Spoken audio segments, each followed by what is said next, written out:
पाकिस्तान के प्रधानमंत्री यूएन में जाके अपनी स्पीच में एक नए तरीके से स्क्रिप्ट पढ़ रहे हैं या बोल रहे हैं, इसका क्या मतलब है?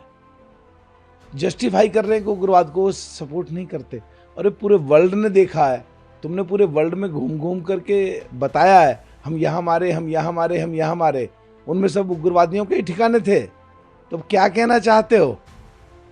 ये पहले वाला देश नहीं है, अब ये आज का देश है, एनडीए का देश है, ये मोदी का देश है, ये देश के नौजवानों का देश है, 147 करोड़ लोगों का देश है।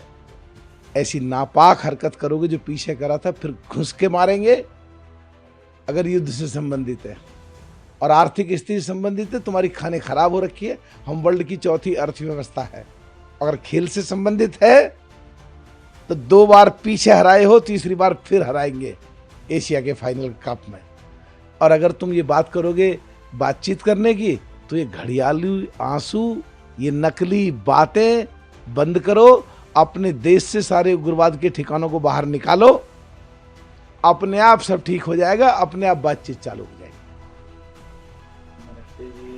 निर्देश में कोई भी व्यक्ति प्रदेश में अनरेस्ट और डिस्टर्बेंस क्रिएट करे, उसके ऊपर सख्त कार्रवाई की जाए ताकि प्रदेश में शांति बनी रह सके। कि ये देश संविधान से चलेगा और संविधान के अनुसार जो संसद को शक्तियां दी हैं, संसद के द्वारा बनाए गए नियम और कानून से चलेगा।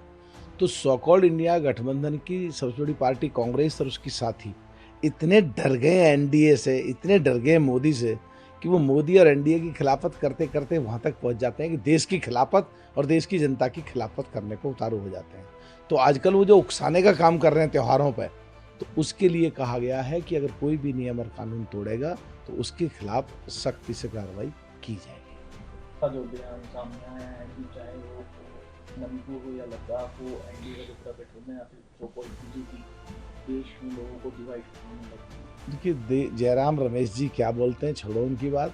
प्रधानमंत्री जी साफ कह चुके हैं, सबका साथ सबका विकास। चाहे वो हिंदू हों, चाहे मुसलमान हों, चाहे सिख हों, चाहे ईसाई हों, चाहे किसी भी धर्म के लोग।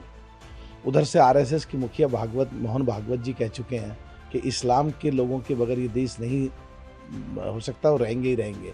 तो जब सब हम कह चुके, और ये बांटने की बात कौन कर रहा है कि एलओपी जो प्रधानमंत्री के बाद दूसरे नंबर का पद है, राहुल गांधी जी, वो कहते हैं मेरी जिम्मेदारी नहीं है लोकतंत्र प्रजातंत्र को बचाने की, मेरी जिम्मेदारी नहीं है इस देश का संविधान बचाने की, अब ये जैन जी बचाएंगे। तो क्या तुम नेपाल की तरह यहां देश में कराना चाहते हो? तो देश में कौन बंटवाना चाहता है?